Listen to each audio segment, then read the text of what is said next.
वेदों की गाथा बड़ी महान, वेदों की गाथा बड़ी महान, वेदों की गाथा बड़ी महान, वेदों की गाथा बड़ी महान। कैसे युद्ध करन को आए, कैसे युद्ध करन को आए राम संग हनुमान। वेदों की गाथा बड़ी महान, वेदों की गाथा बड़ी महान।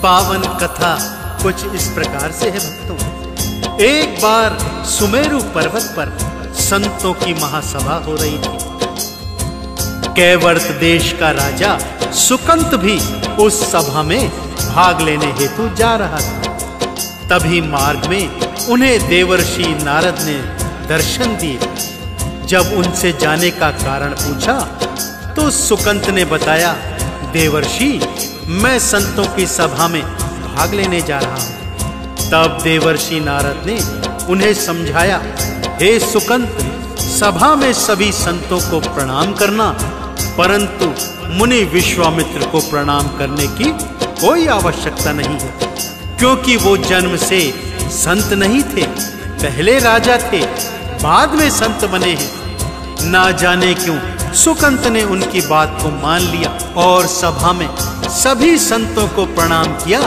परंतु मुनि विश्वामित्र को प्रणाम नहीं किया। मुनि विश्वामित्र इस अपमान को सहन न कर सके भक्तों, और गुस्से में तमतमाते हुए अपने परम शिष्य प्रभु श्री राम जी के महलों में आ गए। जब प्रभु श्री राम ने क्रोध का कारण पूछा तो मुनि विश्वामित्र ने राम जी को ये बताया, तुम्हारे होते मेरा राम अपमान हुआ है। सुकंतिक राजा जिसने मेरा अपमान किया है, सुकंतिक राजा जिसने मेरा अपमान किया है। मेरे अपमान का बदला तुम्हें ही लेना होगा। सुकंत का शीश काट के चरणों में रखना होगा। सुकंत का शीश काट के चरणों में रखना होगा। गुरु के मुख से बात सुनी तो, गुरु के मुख से बात सुनी तो राम हुए हैरान। वेदों की गाथा बड़ी महान, वेदों की गाथा बड़ी महान।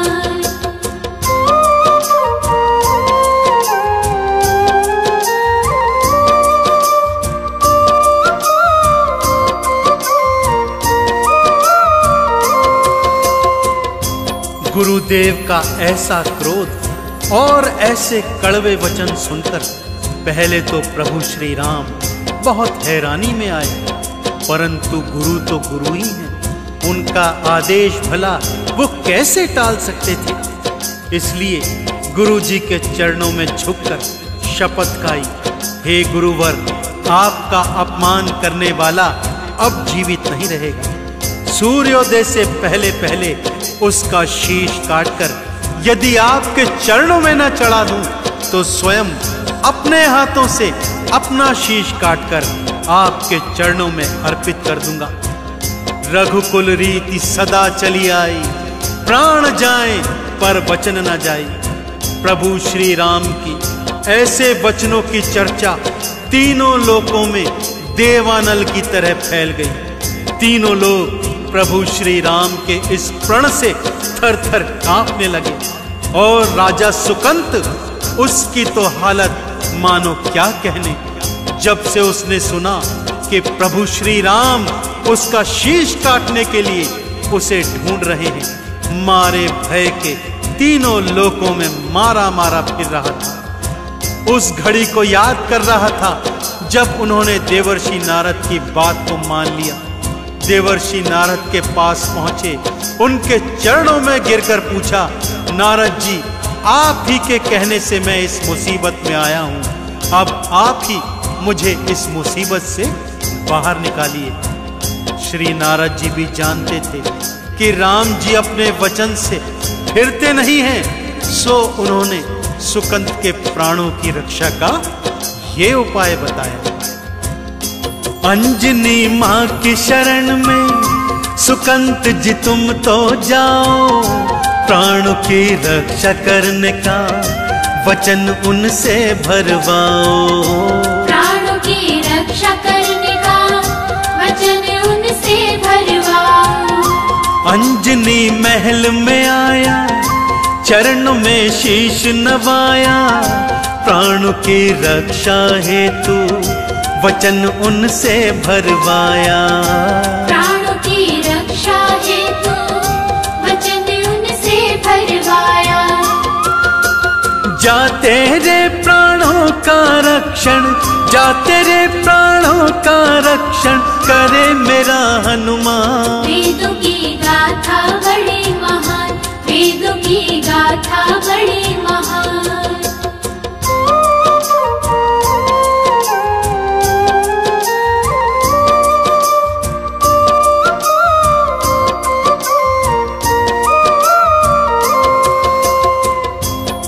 देवर्षि नारद के सुझाव पर सुकंत दौड़ा दौड़ा मां अंजनी के महलों में पहुंचा।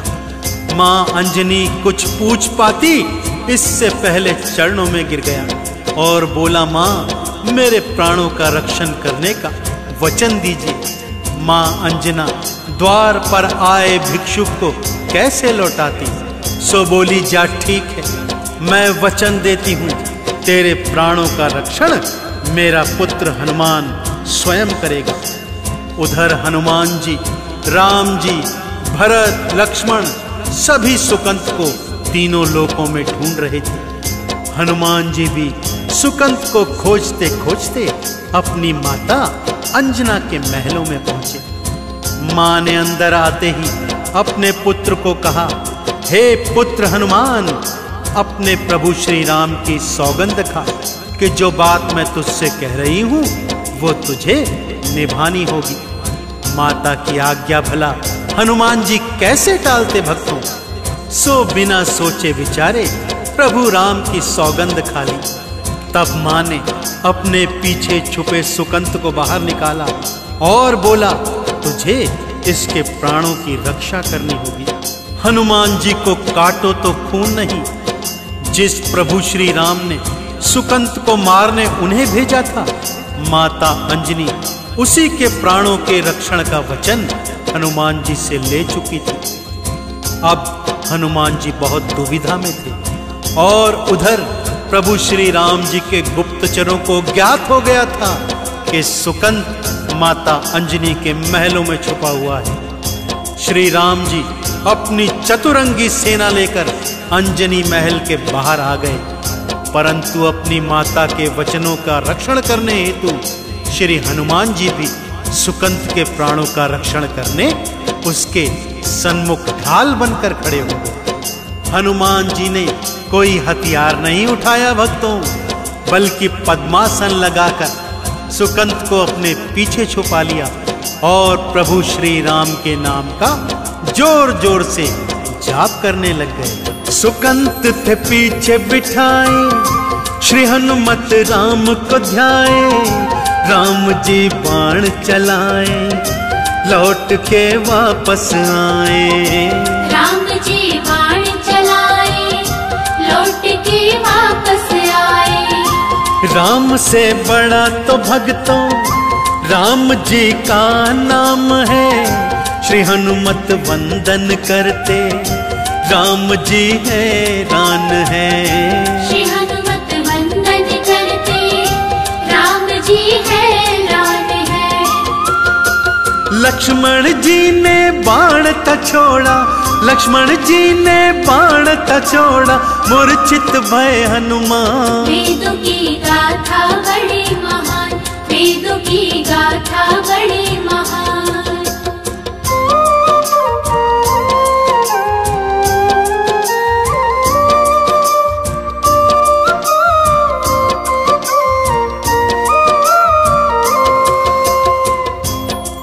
लक्ष्मण जी द्वारा छोड़ा गया बाण हनुमान जी के हृदय में जाकर लगा। हनुमान जी हे राम कहते हुए धरती पर मूर्छित होकर गिर गए। इधर हनुमान जी धरा पर गिरे तो उधर प्रभु श्री राम भी रथ से नीचे गिर गए भक्तों, और थोड़ी देर के लिए मूर्छित हो गए। सभी हैरान परेशान थे, ये हुआ तो आखिर हुआ क्या। थोड़ी देर में प्रभु की तंद्रा वापस आई। बोले हे लक्ष्मण, जिस मेरे भक्त के हृदय पर तूने बाण मारा है उसके हृदय में तो मेरा ही वास है। चोट उसके हृदय को नहीं, मेरे हृदय को लगी है। अपने भक्त हनुमान को घायल देखकर प्रभु श्री राम दौड़कर हनुमान जी के पास आते हैं, उनका शीश अपनी गोद में लिटाते हैं और आंख बंद कर कर उनके शीश पर हाथ फेरते जाते हैं। परंतु भक्तों, हनुमान जी मूर्छित नहीं हुए थे। ये तो अपने भगवान को रिझाने की एक कला थी। जब श्री हनुमान जी ने देखा प्रभु श्री राम की आंखों में आंसू हैं, नेत्र बंद हैं और उनके शीश पर हाथ फिरा रहे हैं, चुपके से सुकंत को अपने पीछे से निकाला और उसका शीश प्रभु के सन्मुख कर दिया। प्रभु ने उसके शीश पर भी प्यार से हाथ फेर दिया। बस फिर क्या था, जय श्री राम का उद्घोष करते हुए हनुमान जी खड़े हो गए और बोले, हे भक्त वत्सल, आपने इसके शीश पर हाथ धर दिया है, अब भला आप इसे मारेंगे कैसे। राम जी भी धर्म संकट में फंसकर ये सोचने लगे, भक्तों, ये मेरी शरण में आया, इसे मारूंगा कैसे। गुरु के वचनों को मैं भला निभाऊं कैसे। गुरु के वचनों को मैं भला निभाऊं कैसे। उधर फिर विश्वामित्र जी युद्ध भूमि में आए, संग में नारद भी आए, देवों को संग में लाए। संग में नारद भी आए, देवों को संग में लाए। सुकंत से नारद जी बोले, सुकंत से नारद जी बोले, गुरु को करो प्रणाम। वेदों की गाथा बड़ी महान, वेदों की गाथा बड़ी महान।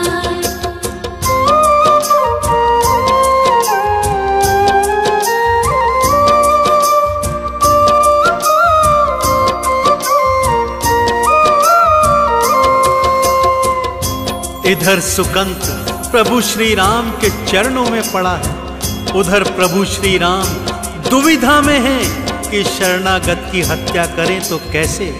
कि तभी मुनि विश्वामित्र, देवर्षि नारद और अन्य देवी देवताओं सहित युद्ध भूमि में आ जाते हैं। नारद जी सुकंत को आदेश देते हैं, अपनी भूल का सुधार करो सुकंत, और गुरुदेव से क्षमा याचना करो। ये सुनते ही सुकंत गुरु विश्वामित्र के चरणों में पड़ जाते हैं और क्षमा याचना करते हैं। गुरु विश्वामित्र ने भी शरणागत की रक्षा करते हुए सुकंत जी को क्षमा का दान दिया। उधर हनुमान जी को प्रभु राम ने भूमि से उठाया और अपने हृदय से लगा लिया। बोले, हनुमान, तूने अपनी भक्ति से एक बार फिर मेरा हृदय जीत लिया। गुरु से प्रभु श्री राम ने क्षमा मांगी कि गुरुदेव, मैं आपके वचन का पालन नहीं कर सका। परंतु गुरु ने कहा, राम, तुम्हें ग्लानि में आने की आवश्यकता नहीं। जब मैंने ही सुकंत को क्षमा दान दे दिया, फिर आप इसकी हत्या कैसे कर सकते थे। चारों ओर हनुमान जी की भक्ति की जय जयकार होने लगी। गुरु विश्वामित्र और समस्त देवी देवता गण एक स्वर में गा रहे थे, राम भक्त कोई हुआ न होगा तुम जैसा हनुमान, राम भक्त कोई हुआ न होगा तुम जैसा हनुमान। तो बड़े प्रेम और श्रद्धा से आप सब मेरे साथ बोलिए भक्तों, बोलिए भक्त और भगवान की जय। राम के नाम को गाते राम ही राम बुलाते, राम के चरण धूल से वो चंदन तिलक लगाते। राम के चरण धूल से वो चंदन तिलक लगाते। सीने को चीर दिखाते, प्रभु का दर्श कराते। महावीरा रणधीरा राम चरणों को ध्याते। महावीरा रणधीरा राम चरणों को ध्याते। राम भक्त कोई हुआ न होगा, राम भक्त कोई हुआ न होगा तुम जैसा हनुमान। वेदों की गाथा बड़ी महान, वेदों की गाथा बड़ी महान, वेदों की गाथा बड़ी महान, वेदों की गाथा बड़ी महान।